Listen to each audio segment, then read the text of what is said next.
Well guys, हम हर रोज हमारे phone को या फोन के अंदर रहे ऐप्स को हम हर रोज फिंगरप्रिंट से ही ओपन करते हैं। अब ऐसे में आप ऑनलाइन बहुत न्यूज सुने होंगे यूट्यूब पे, गूगल पे कि हमारा फिंगरप्रिंट हैक हो जा रहा है, हमारा आधार डाटाबेस से फिंगरप्रिंट हैक हो जाता है, हैकर चोरी कर लेते हैं। तो यार, जब इस तरह के बातें सामने आता है तो मन में एक सवाल आता है कि यार, हमने तो हमारा फोन में कई सारे एप्लीकेशन डाउनलोड करके रखे हुए हैं और उन्हें फिंगरप्रिंट के एक्सेस दे चुके हैं। अब ऐसे में हमारा प्राइवेसी और हमारा प्रोटेक्शन का क्या होगा? क्या ये फिंगरप्रिंट को ये ऐप्स स्टोर करते हैं? अगर हाँ स्टोर करते हैं तो क्या इसे हैक किया जा सकता है या कोई इसे हैक कर सकता है? तो यार, हम इन्हीं सब चीजें के बारे में इस वीडियो में जानने वाले हैं और इस ऑनलाइन के दुनिया में हम हमारा फिंगरप्रिंट को कैसे सिक्योर रख सकते हैं, इस बारे में हम देखने वाले हैं। वीडियो बड़ा ही इंफॉर्मेटिव और इंटरेस्टिंग होने वाला है गाइस, तो इसे देखते रहिए। तो गाइस, फिंगरप्रिंट आपका हैक हो सकता है कि नहीं, या फिर आपका फिंगरप्रिंट सेफ है कि नहीं, तो इसे जानने के लिए सबसे पहले हमें ये जानना पड़ेगा कि ये फिंगरप्रिंट कितने टाइप के होते हैं और ये काम कैसे करते हैं।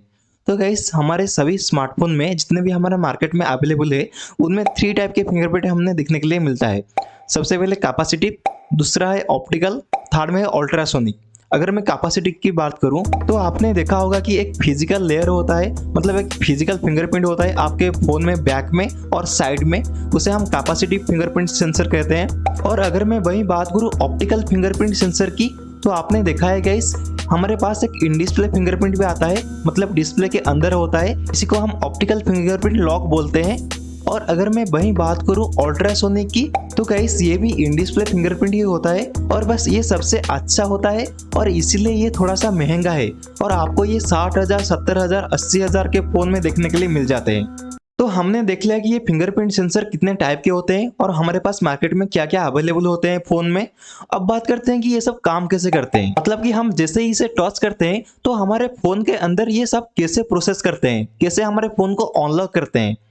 अगर मैं बात करूं तो आपको पता है गाइस, फिंगरप्रिंट लॉक को यूज करने से पहले हमें सबसे पहले इसे सेट करना पड़ता है, हमें सबसे पहले इसे ऐड करना पड़ता है। तो मान लेते हैं कि आपने फिंगरप्रिंट को सेट कर चुके हैं और मैं आपको बता दूं, आप जैसे ही ऐड करते हो आपके ऑपरेटिंग सिस्टम आपके ही फोन के अंदर एक फोल्डर में इसे सेव कर देता है। और गाइस, मैं अगर आपको थोड़ा सा डिटेल्स में बताऊं ये कैपेसिटिव, ऑप्टिकल और अल्ट्रासोनिक की, तो हमारे कैपेसिटिव जो होता है वो काम करता है इलेक्ट्रिसिटी पर, ऑप्टिकल काम करता है लाइट पर, अल्ट्रासोनिक काम करता है साउंड वेव पर। मतलब अब जैसे ही फर्स्ट टाइम आपका फिंगरप्रिंट को सेट करते हो तो एक इलेक्ट्रिसिटी फॉर्म में, यानी कि इलेक्ट्रिसिटी के द्वारा एनालॉग से डिजिटल में स्टोर हो जाता है आपके ही एक फोन के एक फोल्डर में। और ऑप्टिकल की बात करूं, ये गाइस लाइट वेव का इस्तेमाल करता है, मतलब आप जैसे ही उस सेंसर के ऊपर हाथ रखते हो तो लाइट बीम आपके हाथ के ऊपर ये छोड़ता है और लाइट जैसे ही आपके हाथ से टकराता है उसका ये एक 2D इमेज बना देता है। अब बात करते हैं अल्ट्रासोनिक की, तो ये साउंड वेव का इस्तेमाल करता है। ऐसे ही वेव्स जैसे ही आपका हाथ से टकराते हैं तो गाइस ये भी आपका थंब का एक फिंगरप्रिंट बना के एक फोल्डर के अंदर स्टोर कर देता है। तो अब आते हैं मेन पॉइंट पे। आप जैसे ही सेंसर के ऊपर हाथ रखते हो, सबसे पहला जो स्टेप स्टार्ट होता है, आपके फोन में जो भी फिंगरप्रिंट सेंसर लगा हुआ है, चाहे वो ऑप्टिकल हो, कैपेसिटिव हो या अल्ट्रासोनिक हो, ये एक सिग्नल सेंड करते हैं आपके ऑपरेटिंग सिस्टम के पास। सेकेंड स्टेप में देन आपके ऑपरेटिंग सिस्टम के पास एक रीडर होता है, तो आपके ऑपरेटिंग सिस्टम रीडर को कमांड देता है कि तू जा और चेक कर क्या ये फिंगरप्रिंट रियल फिंगरप्रिंट से मैच करता है कि नहीं।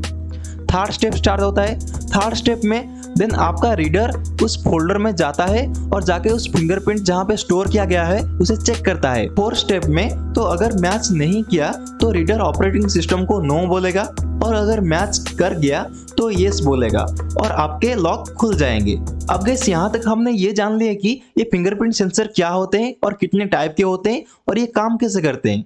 गाइस, अब बात करते हैं कि हैकर हमारे फिंगरप्रिंट को एक्सेस कैसे करते हैं या कैसे कर पाएंगे या फिर कैसे हैक कर पाएंगे और हमें इसे कैसे बचना चाहिए। तो गाइस, अगर हैक की बात हो रहा है, मैं आपको बता दूं, आपका डिवाइस के अंदर ऐसा कोई चीज नहीं है जिसको हैक ना किया जा सकता है। हाँ, कोई चीज बहुत मुश्किल है हैक करना और कोई चीज बहुत आसानी से हैक हो जाता है। अब ऐसे में फिंगरप्रिंट की अगर बात करें तो थोड़ा सा मुश्किल है, लेकिन आप अगर इन छोटी छोटी गलतियां करते हो तो इससे आराम से आपका हैक हो सकता है। तो वो गलतियां क्या है, आइए देखते हैं और आप कैसे सेफ रह पाएंगे। सबसे पहले है स्पूपिंग। स्पूपिंग क्या होता है? आपने देखा होगा कि आप जैसे ही आपका फिंगरप्रिंट को टच करते हो, ऐसे ही बहुत सारे जगह पर आपके स्क्रीन के ऊपर आपका थंब का बहुत सारा फिंगरप्रिंट रह जाते हैं।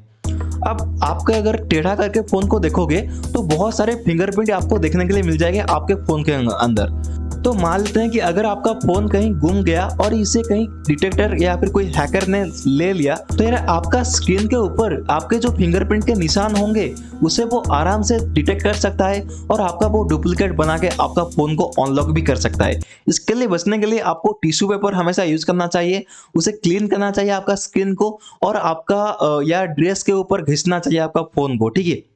सेकंड पे डिवाइस टेम्परिंग। इसका मतलब है गाइस, अगर आपका फोन को कोई आपसे मांग के उसमें अगर यूएसबी, पेन ड्राइव या फिर कोई ऐसी डिवाइस कनेक्ट करता है जैसे कि चार्जर का यूएसबी पिन या फिर इस तरह से कोई अगर चीज इंसर्ट करता है, तो आप तुरंत समझ जाओ कि कोई डाटा ट्रांसफर हो रहा है, ठीक है। तो यार वो हो सकता है आपका फिंगरप्रिंट या कोई सेंसिटिव डाटा ट्रांसफर कर रहा हो, तो आप उसे सावधान रहिए और उसे क्वेश्चन करिए, वो देखिए कि वो क्या कर रहा है।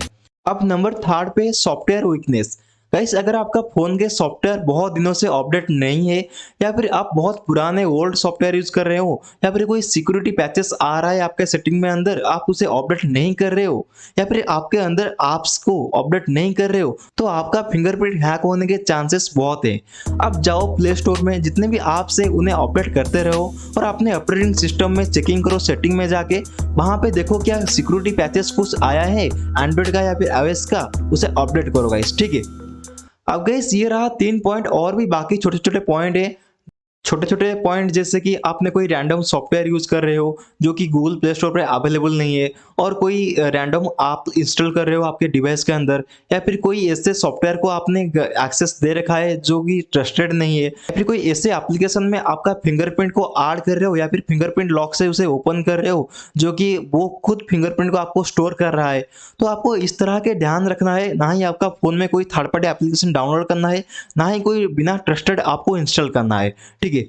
तो यार गाइस ये था कुछ फिंगरप्रिंट के बारे में, हम कैसे ऑनलाइन की दुनिया में सेफ रह सकते हैं। गाइस आपको तो पता है इस डिजिटल दुनिया में यूजर को कैसे हैक करना है, कैसे उसे परेशान करना है, हर कोई लगा रहता है। आपके आसपास ही हैकर घूमते रहते हैं लेकिन आपको पता नहीं होता। बस थोड़ी सी अनदेखा अगर कर दें तो बहुत कुछ लॉस हमारा हो सकता है, ठीक है। तो गाइस आई होप आपको ये वीडियो समझ में आ गया होगा। अगर आपको ये वीडियो पसंद आया तो एक लाइक कर दीजिए। ऐसे ही एक informative tips and trick video में मिलते रहेंगे। Thank you for watching this video guys. I will see you next time.